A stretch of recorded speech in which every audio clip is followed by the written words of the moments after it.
So, hi everyone, I am Arunian Singh, currently working in Ministry of Mines. First of all, a very happy new year to all of you. I hope ये साल आपका बहुत अच्छा जाए और आपको आपकी ड्रीम जॉब मिले। मैं अभी एक जॉब प्रोफाइल की सीरीज़ स्टार्ट करने का सोच रहा हूँ, जिसमें मैं अपनी ही जॉब प्रोफाइल के बारे में काफ़ी डिटेल में बताऊँगा, तो जिससे कि सारे पॉइंट्स कवर हो जाएं। और अभी आपका जैसे 27 जैन से सीजीएल 2018 का डीवी स्टार्ट होने वाला है, तो आप लोग ये डिसाइड कर पाएँ कि इस पोस्ट को आपको अपने रेफरेंस में कहाँ पे रखनी है। इस वजह से मैं स्टार्ट कर रहा हूँ। तो इसमें मैं अलग अलग पार्ट को डिटेल में कवर करूँगा, जैसे कि प्रोसीजर क्या होता है सिलेक्शन के बाद, और इसकी जॉब लोकेशंस कहाँ कहाँ पे हैं, इसमें ट्रांसफ़र्स कैसे होते हैं, इसमें वर्कलोड कितना है, इसमें जॉब प्रोफाइल क्या है, काम क्या करना पड़ता है, प्रोस क्या हैं, कॉन्स क्या हैं। तो ओवरऑल सारे पॉइंट्स को कवर कर लेंगे ताकि कोई भी ऐसा पॉइंट मिस ना हो। जस्ट इन केस कुछ मिस हो जाए तो आप बता देना, तो मैं उसके ऊपर भी बना दूँगा एक वीडियो। तो अभी ये सीरीज़ का पहला पार्ट है। सबसे पहले स्टार्ट करते हैं कि फ़ाइनल रिज़ल्ट में अगर आपका नाम आ गया है तो उसके बाद अब प्रोसीजर क्या क्या होंगे इसके बाद। तो सबसे पहले तो डिपार्टमेंट आपको कांटेक्ट करता है। जैसे कुछ कुछ डिपार्टमेंट्स थे जिसमें मेल और मोबाइल दोनों पे ही आया हुआ था, मतलब कॉल भी आया था और मेल भी आया था, और उसके अलावा ये लेटर भी आया था बाय पोस्ट, आपके होम एड्रेस पे लेटर आया था। और इसके अलावा कुछ कुछ डिपार्टमेंट्स हैं जिसमें सिर्फ लेटर ही आया था, सॉरी कुछ कुछ लोकेशंस हैं जिसमें सिर्फ लेटर ही आया था। तो इसलिए आपको अपना करस्पॉन्डेंस एड्रेस और आपका जो परमानेंट एड्रेस है, ये दोनों ही एड्रेस आपको एकदम प्रॉपर फिल करने हैं। अदरवाइज़ अगर वहाँ पे होगा तो दिक्कत हो सकती है। इससे अच्छा और ये भी है, जैसे ही आपका रिज़ल्ट डिक्लेयर हो जाए तो उसके बाद जैसे हम लोगों ने एक ग्रुप बना लिया था, तो ग्रुप में सब लोग थे तो किसी का कुछ मिस नहीं हो रहा था, जस्ट इन केस किसी के डिपार्टमेंट ने कुछ इंटीमेट कर दिया तो इस तरीके से दूसरे का कुछ मिस नहीं हो रहा था। अगर उसके पास नहीं आया तो 2-4 दिन में उसके घर में भी बाय पोस्ट आ जा रहा था। तो सबसे पहले क्या हुआ था कि मेल आया था हम लोग को लगभग 28 फेब के आसपास। जैसे सीरियस 2017 का रिज़ल्ट डिक्लेयर हुआ था 15 नवंबर 2019 को। तो शुरुआत में तो लगभग 2-2.5 महीने ऐसे ही चले गए थे। उसके बाद फेब एंड में एक मेल आया था, जिस मेल में एक स्टेट प्रेफरेंस फॉर्म थी। उसमें पार्टिकुलरली स्टेट नहीं था, सारे जितने भी ऑफिसेज़ हैं तो उन सारे ऑफिस की लोकेशन लिखी हुई थी। हमें ऑफिस चूज़ करना था। जैसे मैं एग्जांपल दूं कि एमपी के अंदर 2 लोकेशंस थी, भोपाल और जबलपुर, तो दोनों में प्रेफरेंस चूज़ कर सकते हैं 1 या 2 पे कौन सी रखनी है। इसके अलावा महाराष्ट्र में जैसे 2 ऑफिस हैं, नागपुर और पुणे, तो उसमें भी प्रेफरेंस चूज़ कर सकते हैं। तो ऐसा नहीं है कि स्टेट चूज़ कर रहे हैं आप, स्टेट के अंदर अपनी सिटी भी चूज़ कर रहे हैं।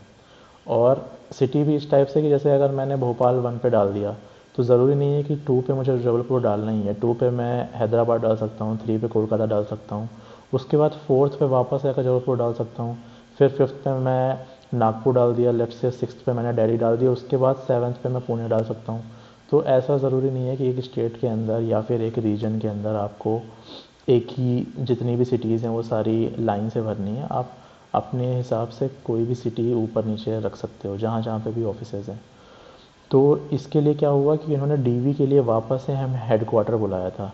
Central headquarter geological survey of India का, मिनिस्ट्री ऑफ माइंस के अंडर आता है जियोलॉजिकल सर्वे ऑफ इंडिया, उसका सेंट्रल हेडक्वार्टर कोलकाता में है।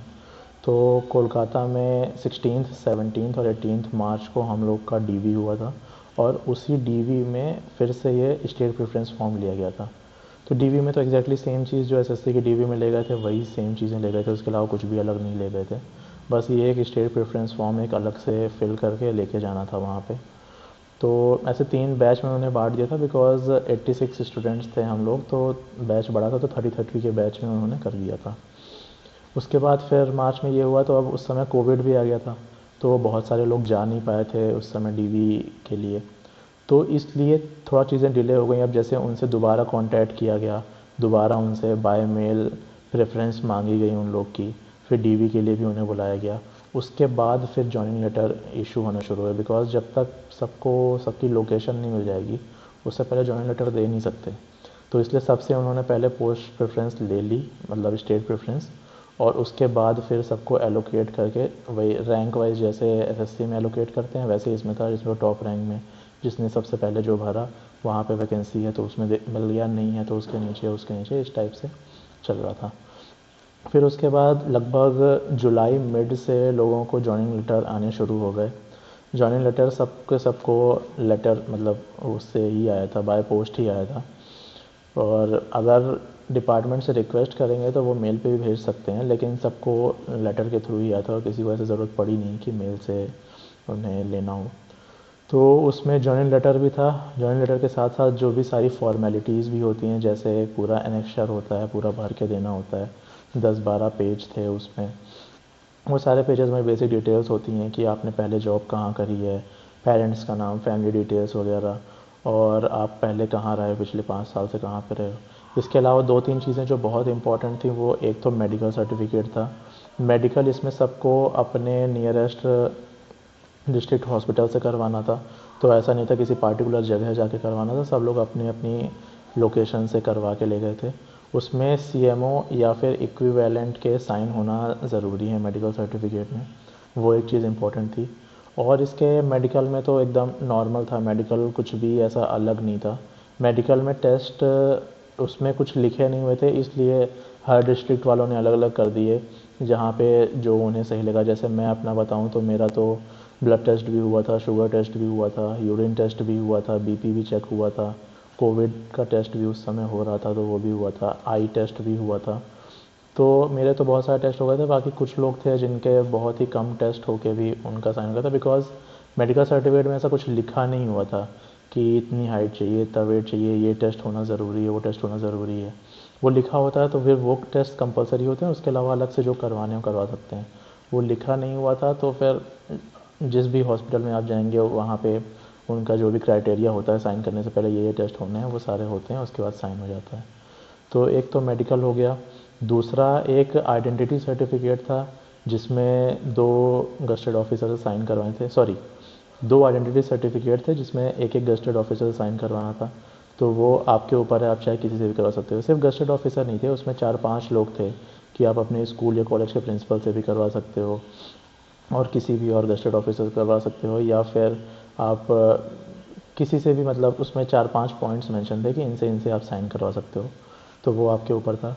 इसके अलावा एक कैरेक्टर सर्टिफिकेट था जो आपको, जो भी आपने ग्रेजुएशन किया है, जो लास्ट अटेंडेड इंस्टीट्यूशन है उसके हेड से साइन करवाना था, जैसे कि डायरेक्टर से। जैसे मैंने अंडर ग्रेजुएशन किया है, इंजीनियरिंग करी है, तो मेरा सिर्फ वही था कि इंजीनियरिंग में मैंने अपने कॉलेज से जाके साइन करवा लिया।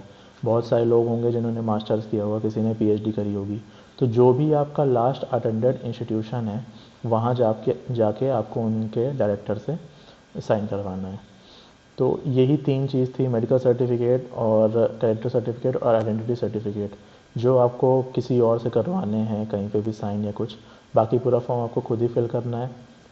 और वो फॉर्म फिल करके उसमें डेट डली हुई थी, जैसे कि अगर पूरा 1 महीने की जॉइनिंग डेट रहती है, उस 1 महीने में आप कभी भी ज्वाइन कर सकते हैं। लेट्स जस्ट से कि 20 जुलाई को वो लेटर डिस्पैच हुआ है, तो 20 अगस्त से पहले आप कभी भी ज्वाइन कर सकते हैं। जो डेट आती है वो जब वहाँ से डिस्पैच होता है वो वाली डेट आती है। ऐसा नहीं है कि जब आप रिसीव किए उससे 1 महीना होता है।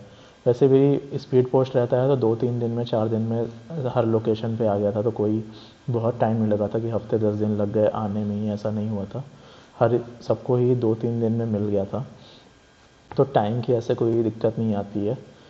तो यही था कि 1 महीने के पहले आप कभी भी ज्वाइन कर सकते हैं। और ज्वाइनिंग में जो सीनियरिटी होती है वो आपकी ज्वाइनिंग डेट पे डिपेंड नहीं करती। लेट्स जस्ट से कि किसी की रैंक 50th है, वो अगर जैसे आज लेटर आया और कल ही जाके ज्वाइन कर लिया, तो ऐसा नहीं है कि वो सीनियर हो जाएगा। सीनियरिटी आपकी सीरियल की रैंक पे डिपेंड करेगी। सीरियल में जिसकी फ़र्स्ट रैंक है उस बैच का सबसे सीनियर मोस्ट वही बंदा है। अब चाहे वो बाद में ज्वाइन करे या पहले ज्वाइन करे, वो उसके ऊपर है, लेकिन सीनियरिटी जो है डिपार्टमेंट में वो सीरियल की रैंक पर डिपेंड करती है, आपकी जॉइनिंग डेट पर डिपेंड नहीं करती। हाँ, ये है कि जो पहले ज्वाइन करेगा उसे सैलरी पहले से मिलने लग जाएगी, लेकिन सीनियरिटी आपकी सीरियल की रैंक पर डिपेंड करती है। बस फिर सब लोग अपने अपने हिसाब से सब जाके ज्वाइन कर लिए थे। वहाँ जाने के बाद बस वो सारे लेटर्स आपको उन्हें देने होते हैं, वो उसे क्रॉस चेक करते हैं सब कुछ सही है कि नहीं, और वहाँ पे फिर वो आपसे एक जॉइनिंग लेटर लिखवाते हैं, उस पर साइन हो जाता है और आप डिपार्टमेंट में ज्वाइन कर जाते हैं। That's it. तो अभी पहले पार्ट में बस इतना ही था। उसके बाद जो फर्दर पार्ट्स आएंगे उसमें और अलग अलग चीज़ों के बारे में बताऊंगा। और अगर आपकी कुछ क्वेरीज़ हो तो आप कमेंट्स में डाल सकते हैं, मैं उसे या तो वहीं पे रिप्लाई कर दूंगा या फिर कोई नया वीडियो बना दूंगा। Okay, thank you, have a nice day.